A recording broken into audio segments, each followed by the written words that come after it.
Go ahead and get started and call the meeting to order at 6:45. We have a land bank meeting with our trustees here. Start with new business. First is consideration of land bank minutes from May 7, 2019. Are there any questions or corrections? I make a motion that we approve the land bank meeting minutes for May 7. I'll second it. It's been moved and seconded. Is there any further discussion or comment? All in favor of the motion respond by saying aye. Aye. All opposed, same sign. Motion carries 5-0. Next item is consider the Kansas Department of Transportation offer for right-of-way acquisition of US 77. Mr. Chairman and trustees, in your packet, the letter we got from KDOT about 3 weeks ago. During the Highway 77 project, they had contacted the city early in the game and needed some right-of-way. They made the argument that we had to give it to them because we had a contract or an agreement with the city, because there was some stuff that the city did with KDOT on that whole project at the different intersections, starting down south all the way to Record Road. And they says, required that we would give them easements. At that time, City Attorney Logan and myself both agreed that the land bank, even though it's formed by the city, is not part of the city. They're separate entities. There are some legal precedents on public building commissions as well, which I've been involved in the past. So we said, you have to pay for it. They said, we're not paying. And so they went ahead and said, we don't use your right-of-way. We did sell some right-of-way, as everybody knows, to Kansas Gas.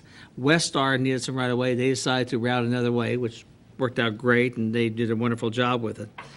Get this, Larry, told by surprise, they used some of our right-of-way, both as a temporary and then as a permanent easement. They're offering $9,100 on this, 50 cents a square foot for the permanent right-of-way, 25 cents a square foot for the temporary easement. And so it comes out to a total of $9,095.50, and they just want to offer $9,100.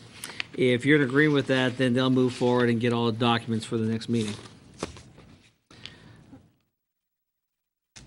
We have had discussions with them about some other issues, but I got to be careful because those issues are city issues, and I always said this is not city. So, but I think we're getting at least some traction on that as well. So these were easements they used during construction? They used the temporary, and then the 7,100 square foot, 757, is an easement that they now have permanent on.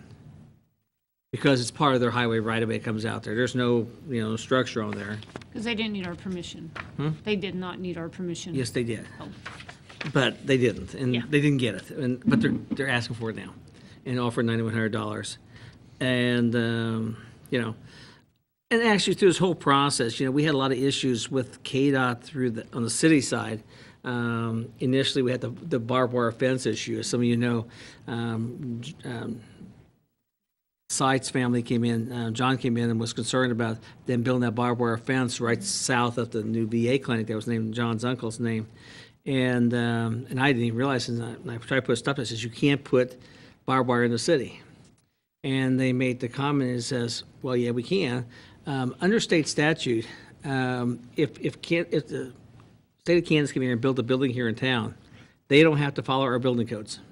There's a state exempt statute that they follow their own codes. That we're not involved. However, there's some state precedent happening at Fort Hays where state they can't overrule our zoning. And fencing falls in zoning. At Fort Hays, they tried to put wind towers, and City of Hays said no wind towers in town of that size and magnitude.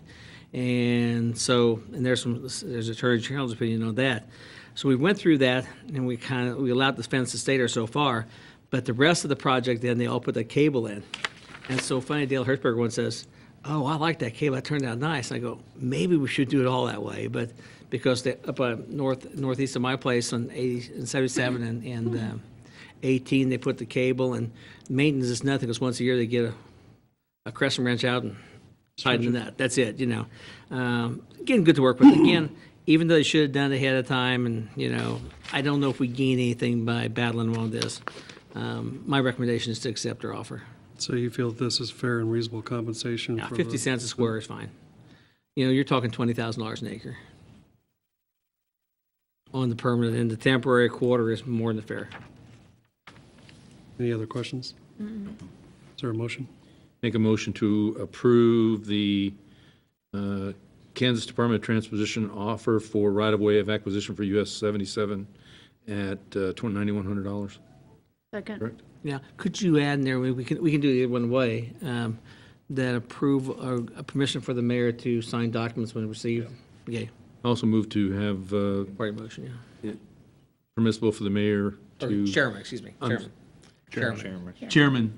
Correct. Different To hat. sign the appropriate documents with the KDOT concerning this matter. Second.